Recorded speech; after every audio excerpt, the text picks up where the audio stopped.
Hello, everyone, and welcome to the Dirt Trail Running Podcast. My name is Coach Lindsay, and we have Coach Loretta here. And today we're going to be talking about a couple of things, but we're going to really focus on all things being crew support, crew pacing, and any kind of that realm of what it takes to be a crew. Good morning, Loretta. Good morning. How are you? I'm doing really well, thank you. Good. Anything going on with you right now? Oh, I just did a 50-mile race 2 days ago, Okay.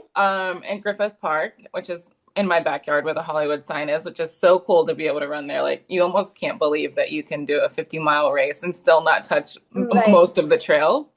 It was a great day. It was really hot. We got up to like 90 again here. Oh, I okay. know, crazy. And got third female, seventh overall. I felt really, really good until mile 40. Okay. And then my stomach was, I just got a little queasy. I was pushing the pace. It was on a flat section. Okay. So I was really trying to push the pace. And because me and the second place girl were 30 seconds apart. Oh, And then me and wow. first place girl were 2 minutes apart. Wow, So I that's a was close pushing 50. so I was pushing the pace really hard. And I think it was just my stomach was I was overheating. I was getting a little nauseous. And instead of, dialing it back, I pushed harder. Right, right. Yeah, yeah, yeah. That's what we So do. around mile 45-ish, I had to then you start climbing again. I had to really back off in like the last aid station. I never really feel overheated, and I was feeling really overheated, and I had to puke too. So I already puked, and then it was really hot. So I was just like in the deficit on calories and liquid. Okay, yeah. So I had to reset at that aid station, and then was able to like hammer it home once I kind of got the heart rate back down. But Right. I finished in third, which I'm really happy about. And yeah, had a really fun time. Oh, So that's I'm great. good. Good. Hmm. Okay, well, speaking of heart rate, I just got a new Yeah. Garmin 970, which Ooh. I love. But I just want to share this because I think it could help other people. I seem to get cadence lock, and this is not the first time I've gotten cadence lock. And so that's Yeah. where your watch, instead of picking up your heart rate, it picks up your cadence. And I have a really Right. good cadence. So that's my cadence is usually around 200, 205. So I know that. And Yeah. when my heart rate starts showing on easy runs that it's around 200, I know that that's not my heart rate, you know? Right. Yeah. You'd be. And and so since I got this new one, and so I was like, why is it that this is happening? Because it's happened to me with other watches, but I was like, why is it happening now? Well, I remembered that I had gotten a different watch band because the Garmin watch bands don't quite fit me. There's like little slots, and I'm kind Yeah. of in between slots. So if I put the tighter one, it's too tight for me, and the looser one's just enough that I think makes it move and it picks up on Yeah. cadence. So I just ordered a new Garmin like Velcro Oh, strap because that that was makes my old more strap accurate. was Velcro. So if anybody's struggling with that, it might be that it's just not staying in Yeah. place. And it gets frustrating because it just messes up all your data. Not that I look that closely or rely that closely on data from Garmin, like the threshold Yeah. or VO2 max, but it makes it go crazy. It makes it look like my threshold pace right now or heart rate is close to 200. Yeah. We don't want you being in the 200s for your runs all the time. That's a little dangerous. Yeah. Okay, cool. Yeah. Anything that you're wanting to share other than cadence locking? Yeah, no, no, no. I just want to do a public service Yeah. announcement on there because it's been a lot of frustration for me. Yeah. We always get questions about, the watches and, what's good, what's bad, Yeah, but yeah, I've definitely run into that too with some athletes where their heart rate's just, sky high. And I'm like, I think this is a little yeah. not correct. Like we need to troubleshoot here. And sometimes it is the cadence lock. Yeah, and the way you can Yeah. check, for people that don't know, is like look at what is your cadence and Hmm. overlay that with your heart rate, and you'll pretty much see if it's pretty much coinciding, it's most likely picking up that. Because I've had it Right. happen with athletes who I was like, why is their heart rate always at 176? Yeah. Why? Like, Why? easy runs, fast, hard runs, always at 176. Well, sure enough, Yeah. That it was that. is, And I mean, that's the risk of I think the wrist heart rate monitor, yeah. is not being as accurate. And I think Right. some of these watches are pretty big, especially for people with Smaller small wrists. wrists, and so then they just kind of move Yeah. around. And So I'm so claustrophobic. Like I yes, keep mine that's why it's really not too really tight. loose. Yes. Yeah. I keep mine so loose that I don't trust what it says on the heart rate at all. Cause I'm like, it's Yes, not even touching my wrist. exactly. See, that's the problem. Claustrophobia keeps me from going to the next notch Yeah. Can't do because I it. can't Especially breathe. starts to swell up too when you've run a long time. I'm like, no, I can't handle it. So it just flops on my wrist. But Yes. maybe I'll get a Velcro one. Yeah. Okay, cool. So touching on crew, I had an athlete talk to me and say, hey, like I'd really love to like share some info about crewing to my crew because they don't have much experience. So I know that you and Reese had done a crewing episode at some point, but Yeah. let's just kind of Been a retouch minute. things. Yeah. Yeah. Crewing is so personalized too. Like crewing you is a completely different experience than crewing me. Like we've talked about Yeah. this, like you're really into numbers Yeah. and stats and nutrition facts. I'm pretty chill and like go with kind of a loose plan and adapt on the fly. But both ways, you got to know your crew and what they're good at, what they're bad at, and kind of know their strengths and weaknesses so that you make a correct crew, right? Right, absolutely. Like a lot of times with athletes too, I like to do a Zoom call with their crew, them Hmm. and their crew, if they're doing a big race, especially if they are new to having a crew. It's Right, nice to kind of, because some people will get somebody that's brand new, never crewed, never run an ultra, and they just don't really have any experience. And right. so it's nice to kind of fill them in on some things to think about. Yeah. Yeah, definitely. And I think we've both crewed many times. Mhm. And I've crewed, of course, Badwater a lot. And it all depends. Like, what's your athlete's goal here? Like, a lot of times when I've crewed, it's for speed. So you've got to really be efficient, and your crew has to know what to have ready. So that requires some planning ahead of time, right? Right. So your runner really needs to be transparent and open with them. That way there's no like miscommunications. Because, as a runner, when you're running 100 miles in any conditions, the last thing you want to do is have to explain why you need something. Yeah. Or like Yeah. it just can get frustrating because you're in pain and then you don't want to, like, it's just a bad Yes. situation. Yes. So Yeah. have a plan going in.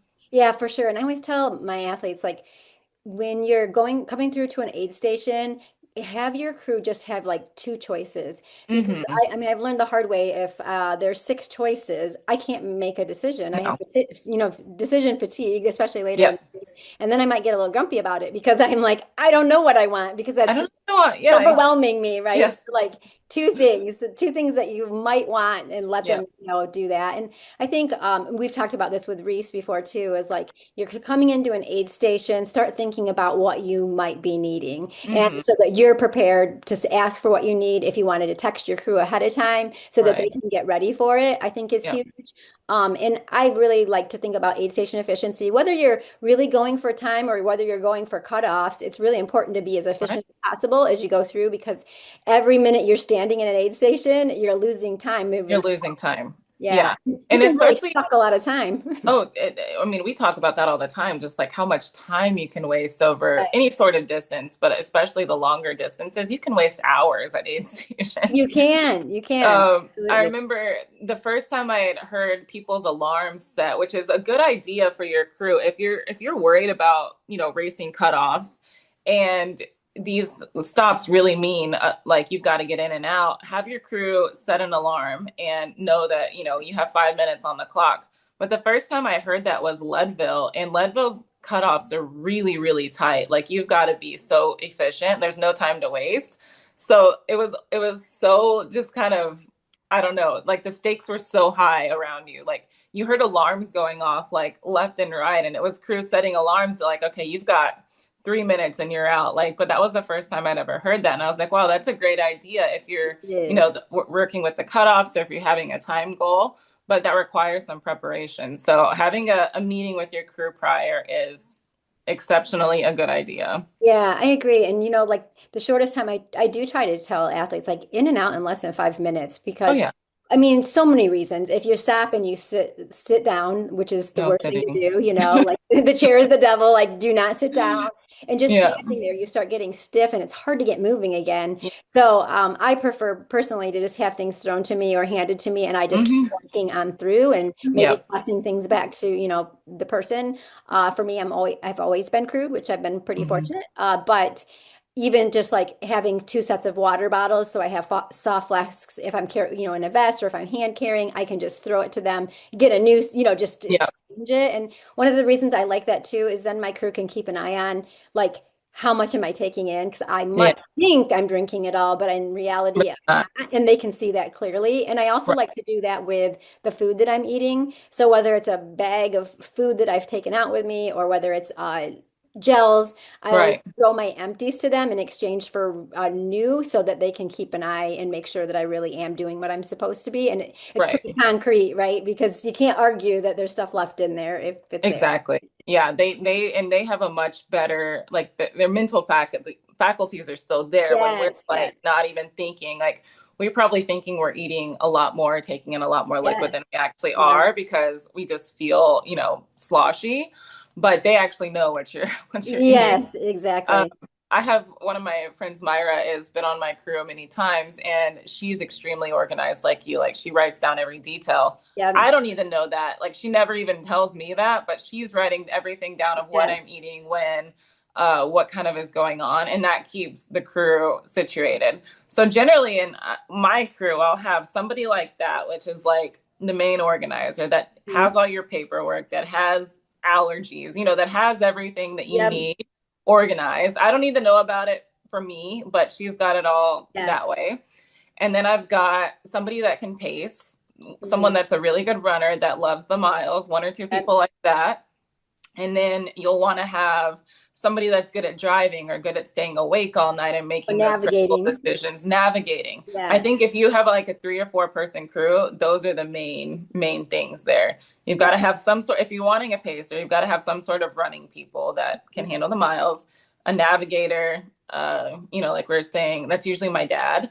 And then you need like a true organizational person that can put in some miles and drive, but is there to make sure you get what you need. Yeah, I agree. And some people can be multitaskers, right? So you Hmm. might have one main crew member, and then maybe you have two or three that are going to join you in pacing, and Right. they're kind of switch off. Lots of times I like to say, like, have a couple people if you can, because Hmm. depending on how many miles you want them to pace you, it might be a bit much for them to pace you in the Yeah. last 50 or 50K. So if you Yeah. have somebody that you can rotate with so that you can make sure that you're maintaining your pace, so Right.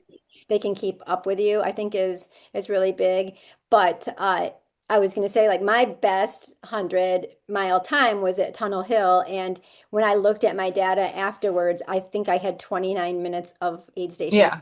Like, that's Yeah. huge, because I could have had 2 hours, which would have Right. made me 2 hours slower, right? But I was Exactly. just Yeah. running through the aid stations and taking stuff and just Yeah. kept moving. So, Yeah, and along with that, I know we both tell our athletes like walking with your food is much better than stopping with your food. yes, Like, there's no reason you need to eat sitting still, like, exactly. or sitting at Exactly. all. I Yep. really don't sit unless I have to change my socks. Like, that's Yes. the reason to. But if I need to like, sometimes I deal with like a low back issue. If I need to like reset, I'll just tell my crew to lay down a towel and I'll Hmm. lay flat on my back and pull my knees up to my chest and then I'm gone. I'd rather do that than sit in a chair where you're compressing your muscles together. Right. Yes. But I've told my crew that, and I've told some of my athletes that too. Like, if you need like a short reset, I'd rather you lay down. That way you can elongate yourself versus the chair. Don't, the chair Yep. is so evil. Like, Yeah, yeah. I mean, I think the other thing that, if you need to bend down and touch your toes, or like I mhm. like to, I will like to come in later, especially in a race, bend down, touch my toes, do some squats just to kind of Yeah, get my back loosened up. But right. still, I'm doing it's for a purpose. I'm Yeah, not it's not kind of, just resting. wasting time. Yeah. And then, what you were saying about keeping track of things, occasionally I'll have, let's say, a Tylenol, and Hmm. I like somebody to keep track of that because I might think I need one a little sooner than I need it. Really, Yeah, I might be begging for it and it's not time because it's I not don't even time know. yet. I You're don't like, know. I no. just took it 30 minutes ago. I don't know that anymore. Exactly. Yeah, that's a really good one. Any sort of medications like that, make sure your crew's staying on top of. You also need like, things like an allergy pill, like prep for worst case scenario situations. That's all on your crew. If you know that you have an allergy to a bee sting or any sort of bug bite, make sure your crew has access to allergy pills. Make sure they know your health history. Make sure they know what to do in case you have an allergic reaction to something. Just plan for things to happen because you're in nature. Like that's, it's Right. probably a good idea. Yeah, Like, yeah, I agree. And I'm like, I tend to overpack. I mean, I take stuff that I never use, but I mhm. would rather have it there than not Yeah. have it and need it, So the chafing stuff, suntan Hmm. lotion, anything that you may need throughout the day, a change of socks or shoes or a Yeah. change. I never really change my clothes, but I always have a set of clothes just in case, Right. or layers depending on what the temperature is going to be, throughout the Hmm. day. Extra headlamps, extra Oh, oh. batteries. I've had people that their watch wouldn't last the whole time. So Mm, part of the job of the crew was to make sure when they came in for aid that we were hooking it up to a battery so we right. could keep it, going, so those kind of things I think are pretty important because the runner can't or shouldn't have to think about those things. Yeah. The job is to run, and the crew's job is to make sure Be everything the is taken brain. care of. Yeah. I always joke and say it's like way easier to run 100 miles than to pace or crew Oh, yeah. 100 miles because there's a lot of pressure on those people. But I'm It not really kidding. is. It's hard. And, we've both crewed and paced. And yeah, it's a really difficult thing when you know how much this means to your runner too, and you want them to succeed. Yes. And, you're doing your best, but you're not in the runner's head. So that's why having a plan beforehand is really, really like the best thing to Yes. do. So let's say it's like deep into a race and you really can't stomach that much. I even don't even at that point, I kind of tell my crew, don't give me any option. Like, just give me some Yes. Yeah. calories. Yeah. Like, I'm not going to fight with you at that point because I don't want to eat anything. Yeah. So Yeah. negotiate with me. Tell me to eat two bites of Yes. this and I can go. Like, make it very simple for your runner once they reach that point, which they likely will. Like, let's be real, like running a really long race is Yeah. hard to do. It's hard on your stomach. So having the least amount of options is great, like you were saying. Yeah. And for me, it's just like, I don't know, hand me the soda the last 10 miles and I'll figure it out. Like, Right. Right. whatever Yeah. way you can get in your calories, have that plan. Have your A, B, and C Yes. plan. Like if you can't stomach anything else, you know that you can handle this. Like have that plan too. Yeah, yeah. And I think for one thing that I've also learned, so I obviously like to have things written down and I like spreadsheets and Hmm. stuff, but I think it is nice to be able to write some things down for your crew so they know like Hmm. this is my major nutrition and hydration. This is like what I'm going to be taking and these are my options. And so that they know as the time changes, it's okay to be flexible with those Right. options because that has been something that's been a little tricky for me.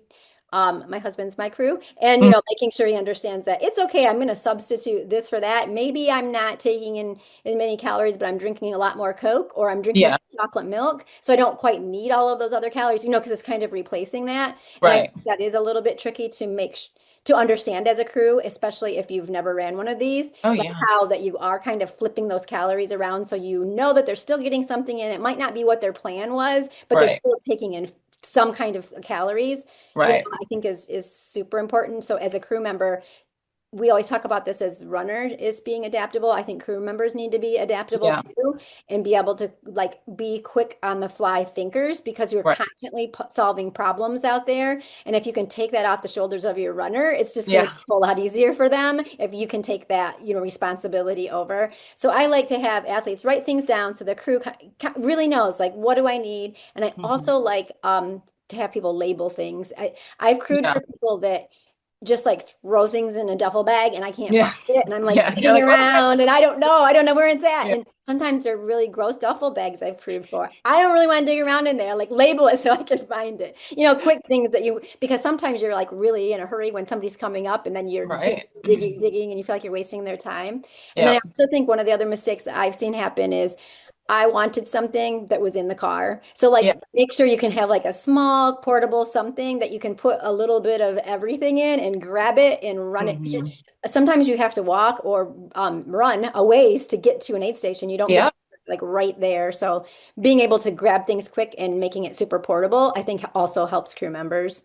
Absolutely. That's probably the biggest thing there is just making sure that you have what you need when you need it. Yeah. So yeah, narrowing it down to, okay, maybe I don't think they'll want a shoe change, but let me bring these just in case. Yes. Yeah. Just in case their feet are killing them, let's have a shoe option. Yes. So being prepared on that end is like, I think that does take a little experience as a crew person, Yeah. but once you forget something the first time, you won't forget it again. So, Yes, exactly. And as the runner, there's nothing worse coming into an aid station and really wanting something and and it's not they there. don't have it. And they're like, well, we'll get it at the next aid I'm station. like, And the oh, next aid station is like 6 miles. I want it like right now, now. Yeah, So, totally. so if you can Yeah. rethink for people, I think that's, huge. Yes, use your brain because your runner probably cannot. Exactly, exactly. And you sometimes you might not have something that they need. There are so many friendly people out on the trail. Right. If you ask, I know before, like I've had an athlete like, I need some ginger. Well, we didn't have ginger, but guess what? Some other crew had Someone, ginger, or yeah, whatever. Like, there's people willing to share their stuff, and hopefully you can be willing to share as well to, support people. But I think that can be huge. But yeah, I think not only just preparing the things, all of the things that we want is also preparing your crew member for how you want to be treated, right? Yeah. So some people like cheerleaders, some people want the crew to be more quiet, some people want to Hmm. know where they're in the position of the race, or as according to cutoffs, or maybe if they're competing, all of those things Yeah. you need to know ahead of time so you know how to treat your runner, Right. because otherwise it might just make them mad, Yeah. like. Oh, yeah. I totally agree on that. Like, I think for me, I like some tough love. I don't need you to, pat me on the back every time I come Yep. in. I like problem solving. So like if I'm feeling good, great, get in and out. If Hmm. I know something's bothering me, I don't want to sugarcoat it. Like, hey, this really hurts. I need to figure this out. Give me some options. I Yep. like that. Some people really like the encouragement when you come in. I don't really need that. Like, Yep. I'm in my head enough. But one thing I've realized I don't like when I'm, do it because obviously we're doing our best we can when we're running. Yes. I'm not ever giving like half effort out there. Like I'm Right, right, giving right. my very best. But I remember one time my crew and they're wonderful, but they were like, "Oh, you're like 5 minutes off the lead, girl." I'm like, I don't care. Right. Like, shut up. I'm I'm doing the doing as best I best as can. I can. Like, if Yes. I catch her, great. But that's just me. Like, I don't really ever compete with other people. I'm always like, I have a time in my head. Like, if I Yeah. can beat my Yeah. time, I'm so happy. I don't care if I'm last. Like, Yes. that's always my goal. So when you start telling me, oh, she's just right ahead, I'm like, no, we're Yeah. not playing that right Yes. now. Yeah. I think the other piece is like, no, like, do you want to know how close you are to cut off? I mean, Yeah. maybe you're already going to be, you know, being close to cut off.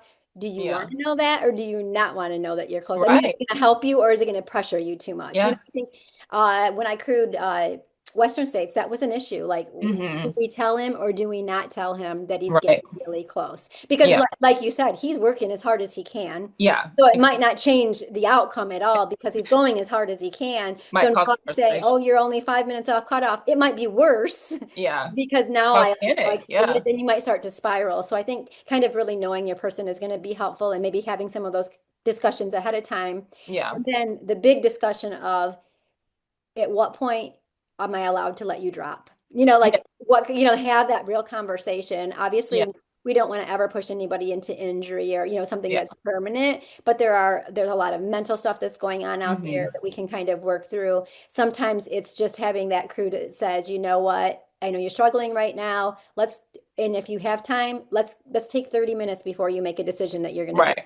Don't Yeah. make that decision now. Like, give yourself time, because oftentimes I find that people who want to drop, if they give themselves a little bit of time to just kind Time will of change. bounce back up, and sometimes it's not even 30 minutes, it's 15, and you're like, hey, I feel I feel great. better. Keep going. But if you go in the other way and are like, okay, I'm done, then Yeah. it's too late to kind of, change I back. But pivot. Yeah, I had this conversation with one of my athletes too. It's like usually this really works in like the longer races when you have the time for it. But we kind of made a plan going in, and we told his Mhm. wife who was crewing, we're like, don't let him drop. Like obviously injury, we'll talk about that, but Yep. inform your coach first. But then I was like, do not drop until you've had a nap and until you've eaten something. Yes. Like Yeah. especially in these like 200-mile races, like when you've got Mhm. the time to take a nap, like Yes. this Yes. this is okay to do. Come back to me once you've taken a nap and once you've eaten something. And if you Right. still are in a really bad spot, then we can talk. But usually that'll solve your problem. It will. I mean, it's funny how just a few minutes of just like not moving Hmm. also can just kind of Reset. settle, because maybe it's your stomach, or maybe, Hmm. maybe you're tired, or whatever it is, Yeah. it's crazy and incredible how our bodies can rebound, Right. and then like, okay, now I'm in a better spot. I can do this. Yeah. And Yeah. maybe it's Absolutely. even giving that runner permission to walk for a little bit. Like, okay, Yeah. I know as you're really struggling, let's check back in at the next aid station. Why don't you walk the next few minutes, and then I'll see you at the next aid station. Let's see how you're feeling. Yeah. Not like, okay, we're going to just stop here, but give them Right. another target. Like, okay, we're not saying you have to do the entire race, but we're saying just Right. get to the next Get to aid the next station. spot. Yeah, Yeah. yeah, I have even had it beneficial sometime when I think it was at the Keys when I was in just a lot of feet pain and had to cut open my shoes. I just needed somebody to tell me it was okay to yes, drop. And yes, then it went out of my head. I was like, okay, I don't want to. Like, yeah. thank you. Funny how But that like, feels. Yeah, I yeah. want to know like that it's okay. Like, I don't know what the psychological part of that was, but it was almost like giving myself permission to be like, it's okay if you're not at your best form. Like, it's Right. okay. And then once they told me, like, it's okay if you drop, I was like, okay, now I don't want to. Let's go. Yeah, exactly. Something psychological about that. But I Yeah, was also thinking, because on this 50 miler I just did, I didn't have a crew or anything, but like the aid station was really helpful. And sunscreen for people too is a big thing. Like that you're not like, if you leave that on me, I'm not going to reapply and then I'm burnt and yeah, miserable. yeah. And, and it causes overheating too. Like it's not good, especially if it's a multi-day race. So if your crew can just put sunscreen on you without you even asking, I'm gonna maybe be annoyed that your hands are in my face, but I'll be glad. Like, Right, right. Yep, yep. make sure your runner has enough sun coverage. Yes. That's just as important. Like you do not want to be burnt out there, but I promise you, your runner will not be thinking about sunscreen. So Exactly. And then also like just doing whatever you can for them. So let's say they have a ice bandana or an ice hat. As soon as they come in, you're not asking them. grab You're it, just taking grab it. it. You're Yep, maybe replacing it because you have a second one, yep, whatever. Just don't make them think through the things that you know that they need to do. And right. just swap that out, I think is big. One of the mistakes that was made at one of my races, I mean, I'm not blaming my crew, it was me, but they kind of are like, oh, we should have made you. So I started to go hypothermic and it was Hmm. like, I was around mile 80. I had a really strong race going, but once I started to go, it was like it's Yeah, really hard to get yourself out. But part of it was I had started out in shorts and a yeah, short sleeve shirt, and now it's getting cold. And I think they might have asked me if I wanted stuff, but I said no. of Um, course, yeah. and at that point, probably they should have said take something Put this anyway. on. Yeah, Yeah, yeah. And I mean, I think they kind of are like, oh, we should have had her. yeah, But again, I said no, I didn't need anything. I was yeah. fine until like a mile later, then I was like not fine. Freezing. Yeah, So, and that was a good, clear example of I shouldn't have been making that decision at my right. 80. So, and of course my crew is like, we should have sent something with you. Yeah. So I think that's something to like learn from those kind of things. That's another big thing. Being able to crew and pace other people in races, I have learned so much information that I can Oh, use for myself and that I can use for other people. And right. I think we really need to talk about this because when we crew, it can be really hard to watch that person suffer. I mean, Yeah. because they're working really hard. They're Yeah. struggling. They may be struggling mentally. They may be getting sick. They may be, I mean, Yeah. like so many of these things, and you're watching them. And a lot of times it might be even your significant other, like you're Yeah. watching them go through a Hard. really hard thing. And so Yeah. you have to be prepared for that and be able to be strong for them because if you're just like, oh, it's okay, you can stop. Yeah. It gets in your head too, and then you're Yeah. like, I should stop. Maybe I should Right. stop. Yeah. If they're concerned about me and they know me Yeah. best, like, Yep. no, yeah, you've got to have that plan going in, have those tough conversations of like, hey, I'm gonna be pretty miserable. Let me be miserable for a while. Like, It's don't okay. stop me too early. Yeah, don't. It's okay. Like, obviously if there's an emergency, you can step in, but you're there to just keep me going. Yeah, yeah. Yeah, I think that that's huge. And then just as far as like another part of crewing is, of course, the pacing part. How do Hmm. you want to be paced? Like for me, like I'm a terrible talker when I'm running anyway, but that doesn't mean I don't want my pacer to talk.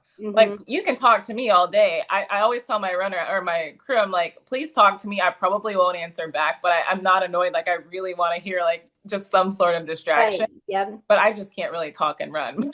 Right. Well, see, So I that's my have that problem. I talk preference. too much, so I need to just be quiet. And it can go the other way, and it can change, right? So Yeah. I know I've had races where my pacers were talking so much that I asked them to be quiet. Like Right. it became too much for me, right? Where Yeah. in a normal day, I would be talking with them constantly, Yeah. and maybe 10 or 20 miles before that, that would have been fine. But Yeah. at this particular point, I could no longer process information. It was just Right. too much, so it's kind of like read what's going on, Yeah. even, it's okay to ask, would you prefer that I'm quiet or would you like me to just talk? Yeah.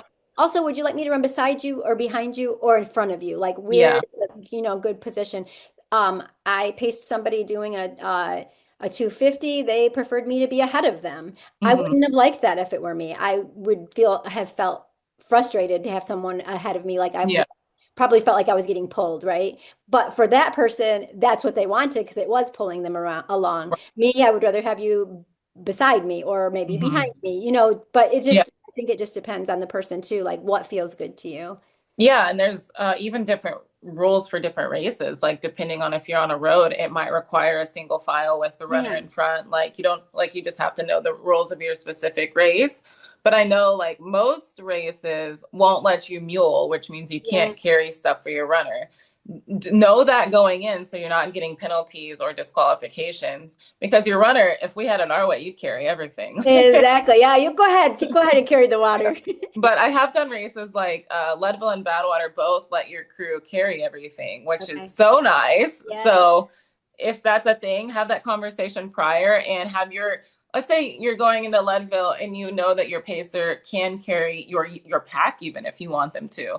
Have them prep to know that. That way they can train carrying some extra stuff because Yeah. they're probably at least going to carry a jacket or a bottle or something. Make sure that they can handle that because that's a lot of extra, stuff to carry and weight too.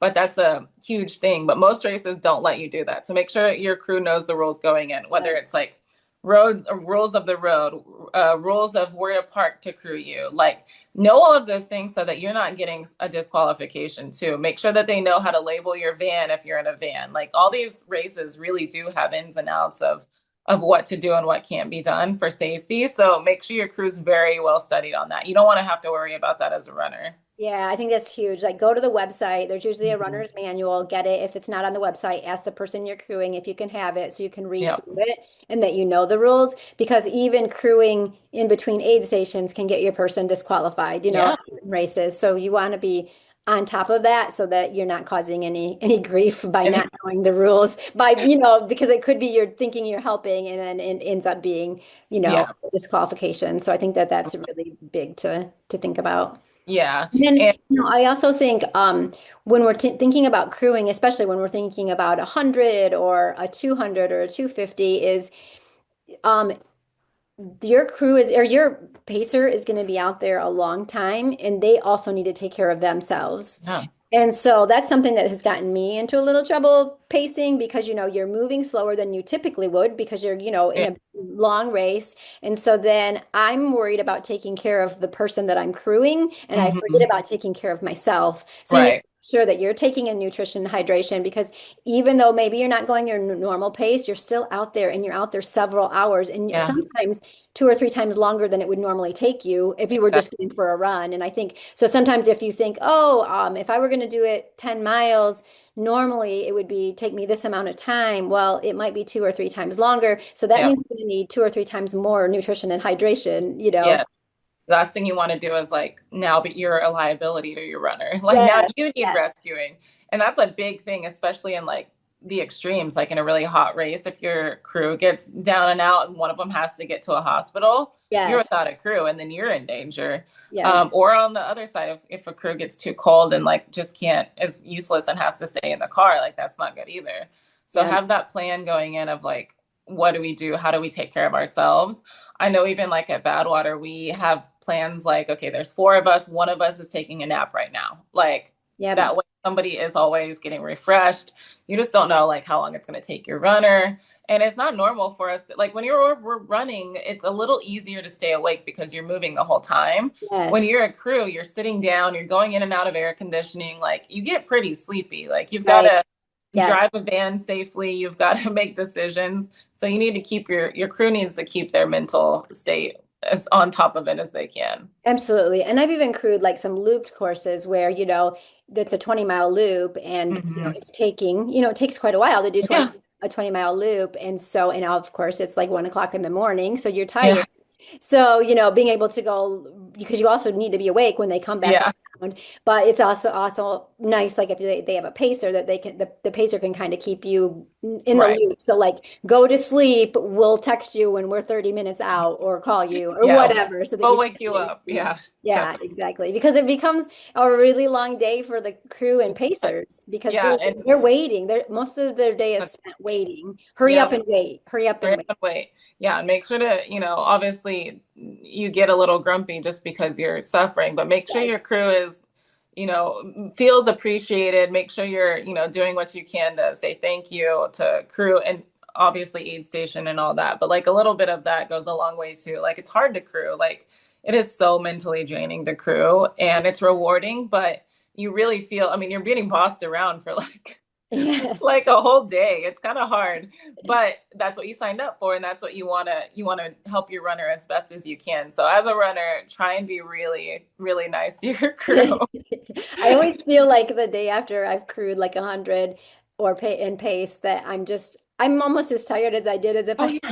maybe worse than if I Maybe just worse, I ran it. think. Yeah, like you're having to use your brain, and the runner never has to use their brain. Yes. So yeah, if you're a pacer, have a look at the course, like know where the turns are. Hmm. Your runner is for sure not going to be looking for every single turn. Yeah. So make sure that you're familiar with the course. Make sure you know which ribbons you're looking after. Have a foot plan, like we've talked with Dr. Olson a lot, but like a foot plan of like what to do if you get blisters. If I say I need a sock change, what's like the protocol there? Like, are you wiping my feet? Like, what do we need to do? Is there any crew member that doesn't mind handling feet? Like, the last thing you want to do is like have someone being, getting sick over dealing with feet. So Right, right. Yeah. have someone that can handle that kind of stuff.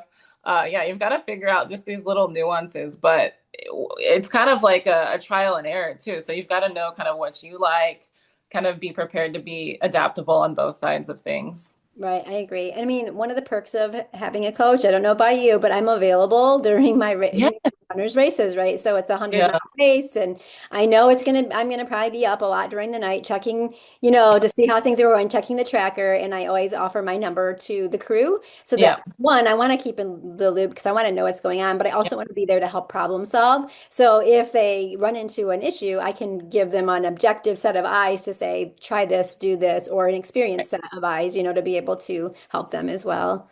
yeah. That's big. I love doing that too. And nothing makes me more frustrated when somebody drops and I never heard a single peep from them. And I'm like, Yes. It's I like, why was didn't you reach waiting. Like, out? I'm Yes. like, I know you have reception. I ran this race. I told you to message me. Like, we Yes. could have solved this. But yeah, if you've got a coach, use them. I guarantee you, your coach will want to know how you're doing in your race, Yes. or at least like I don't like to run with my phone, but my crew, text the coach, text family, Yes. what it Yep. is.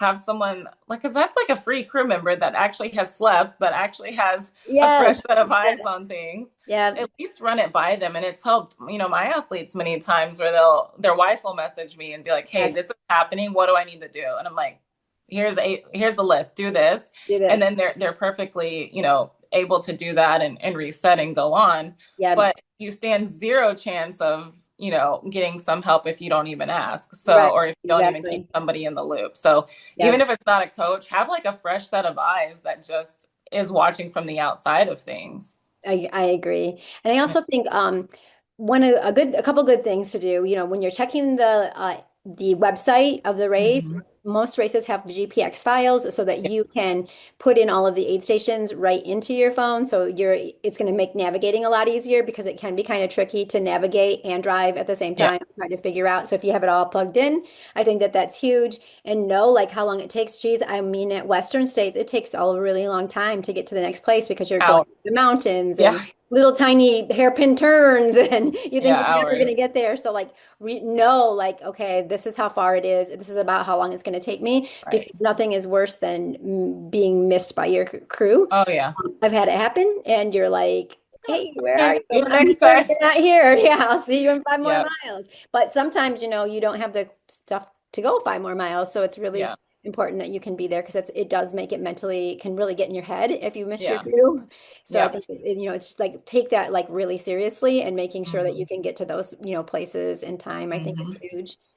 Yeah, in a lot of races like that, or even I remember in Cruel Jewel, like not every stop you can actually crew from. So just because it's an aid station doesn't mean you can crew from it. So know that going in. But some of the early stops, like when my dad was crewing me at Cruel, I was telling him like, if you're not, because I knew it would take him a while to get there. If you're not here by this time, I'm not waiting for you. I'm going to Yes. go. So Yeah. just plan on meeting me at the next one. Like have a plan of that sort. Like if you know that the drive is going to be tight to actually make it there, Yep. maybe say, let's skip it, or just I'll meet you at the next one. Or if you do get there, we'll make it Right. quick, but have like a Yep. little bit of a plan.